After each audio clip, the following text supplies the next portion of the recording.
Alright, what up everybody, Colt Nerdy Core, back out with another video.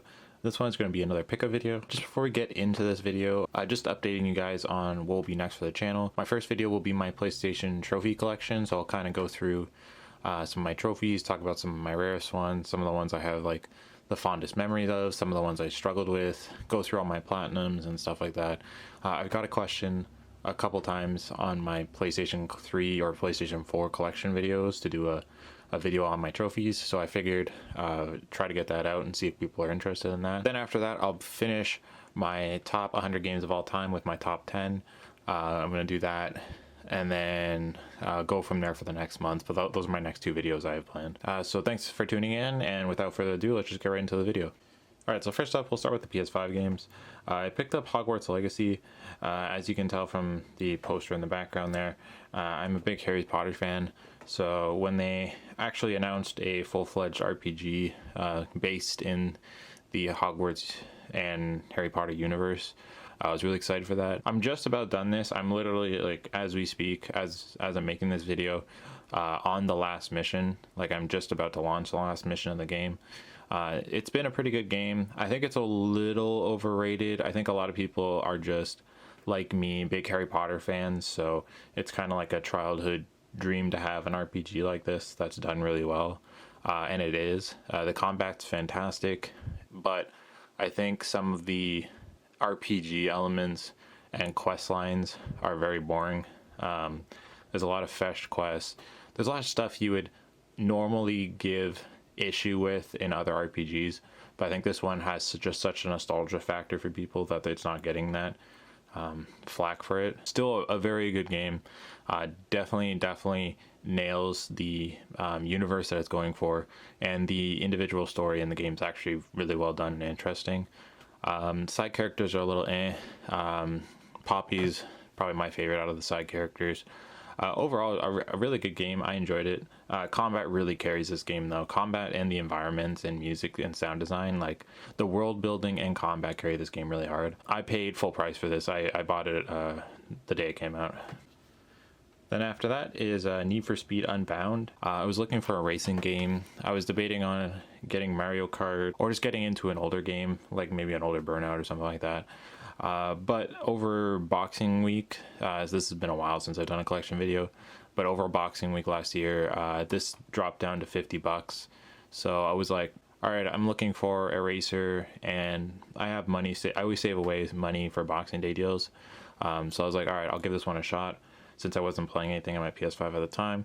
It's actually pretty good. I like the design they went for in this game, where it's kind of like, it still has the realistic car designs, but has this kind of flashy, super non-realistic, almost kind of anime style in terms of the designs of the smoke, the steering, the like all the extra stuff that's going around, like impact noises and sounds and stuff like that. It's all displayed like kind of like a comic book through this like smoke cartoony texture. The story in this game's okay. It pushes the game along, and I wanted to kind of see it through to the end.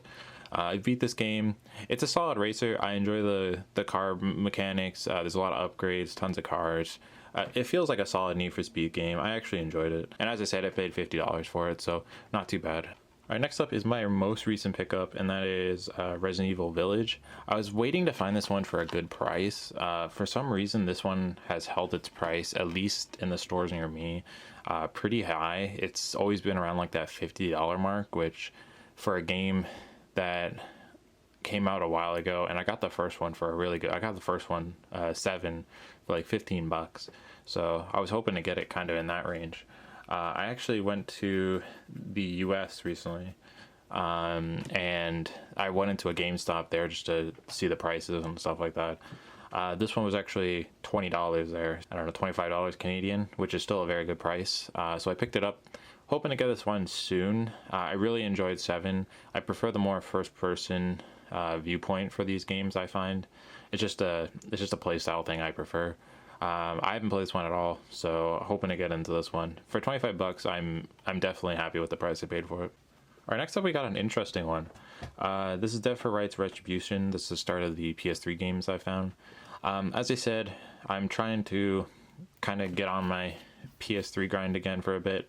I miss playing the console. I've been playing the PS5 a lot more recently just because they're starting to get some games out for it. It's a new console and I feel like I want to try to bulk up that collection. But I do want to go back, and I've been playing through some PS3 games recently. So this one I bought recently. I think it was $15 or $20 for it. I've never seen it before, to be honest. I'm currently playing through this one. I'm, four chapters in or something like that. It's an interesting game. You play as a guy who's like a cop or detective, and then you have a canine that's with you, and basically you switch between playing between the dog and the guy. The dog kind of has like stealth, like melee combat, and the guy has melee combat mixed with third-person shooting. So what this game does really well is the melee combat's actually pretty fun and fluent. It's kind of just like you punch, you have a combo, you have like heavy, you have grabs, you have guard breaks and stuff like that. So it plays kind of like a fighting game or a beat 'em up game. And then you have some pretty decent third-person shooting as well. It's a little finicky. It's not the most polished game, I'd say. But definitely if you're into third-person shooters and you haven't played this one, I would actually recommend this one.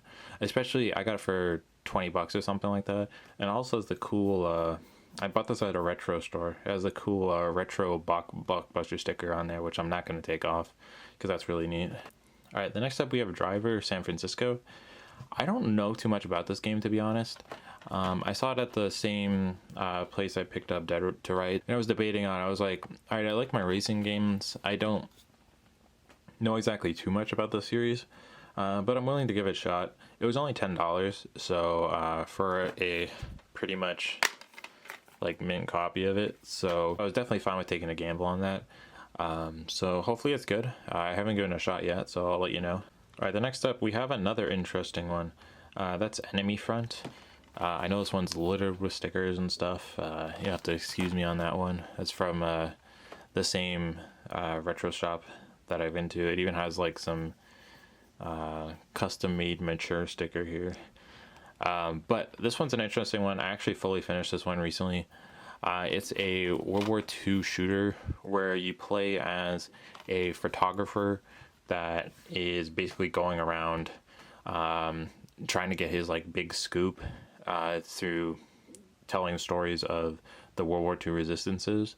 So basically you go from front to front to front to front, helping all these little resistances against the Nazis at the time. And you're a photographer, but you're also apparently an action star as well, because this dude like just goes in and like tears up complete battalions of people.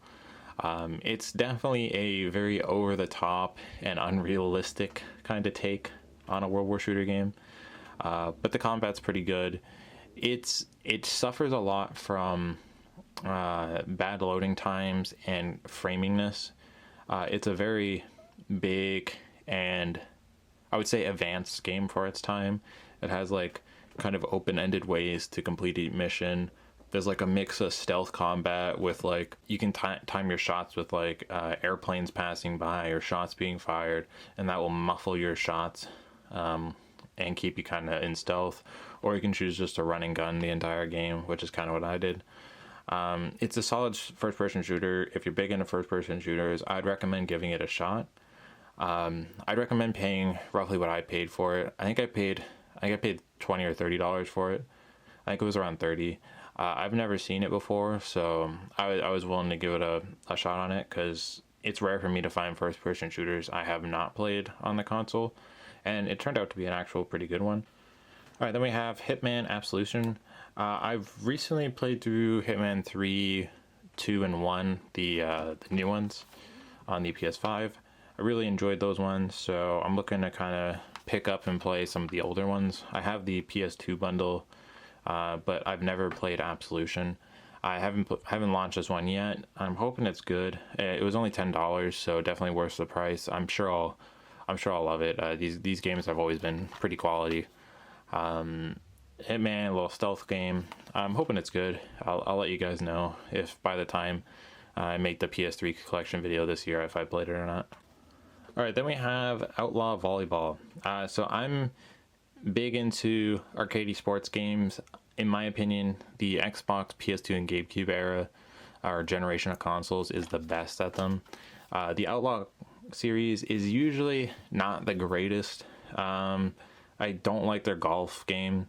Tennis is okay, but this game is actually fantastic. For a volleyball game, like, honestly, this is probably one of my favorites, if not my favorite, that I've played volleyball games wise. The gameplay is a lot of fun. It's easy to learn, I find. It has good upgrade mechanics.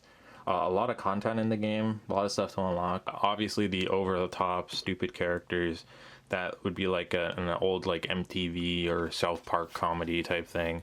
It's very over-the-top and crude, so if you're not into that, I would avoid it.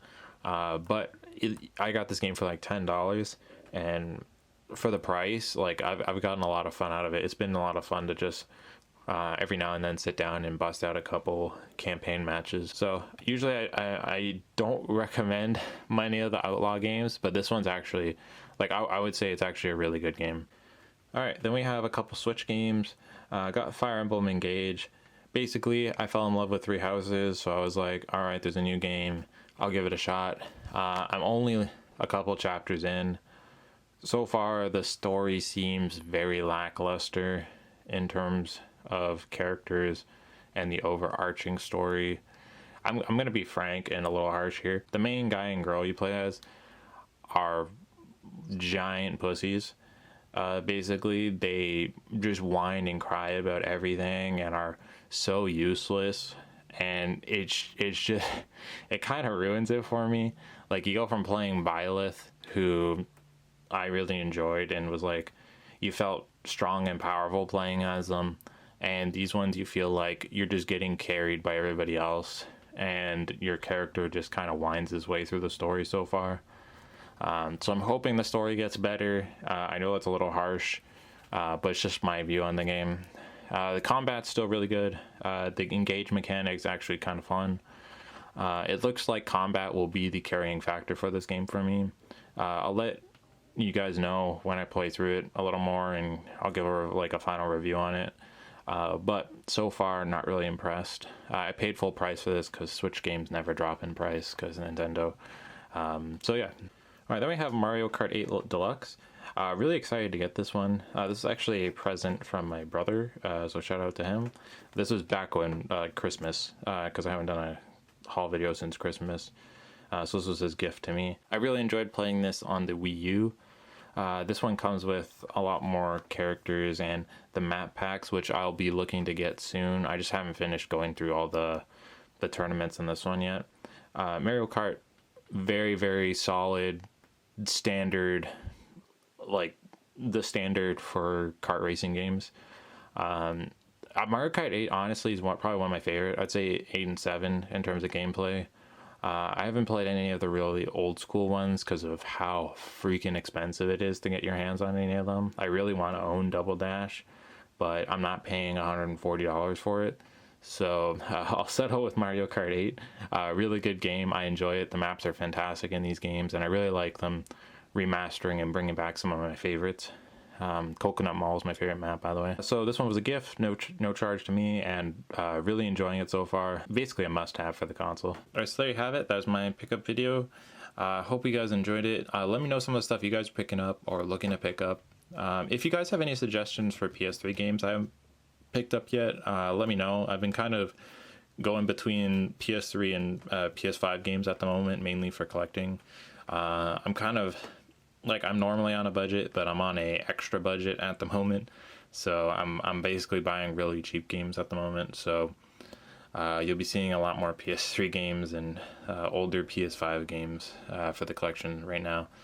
The only new game I'm looking to pick up, and I'm 100% set on getting for the PS5, that'll be a full price purchase, is Street Fighter 6. I'm really looking forward to that. I've been wanting to get into a fighting game for forever. So let me know some PS5 games that are a good deal if I can find them for cheap, and some PS3 games that you guys would recommend. Anyways, thanks for watching. Hope you guys are doing great. I remember, everybody has a nerdiness at their core.